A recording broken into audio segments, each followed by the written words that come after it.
রাজ্যে ছিল এক এমন রাজকুমারী, তারে ভালোবেসে দিয়েছিলাম যা ছিল আমারই। আমার বুকে মাথা রেখে বলতো মনের কথা, ভাগ করিয়া নিতাম দুজন দুঃখ কষ্ট ব্যথা।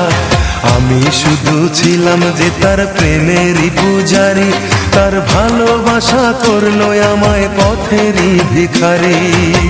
তার কত ভালোবাসি জানে না রে জগৎবাসী, জানে অন্তর্যামী।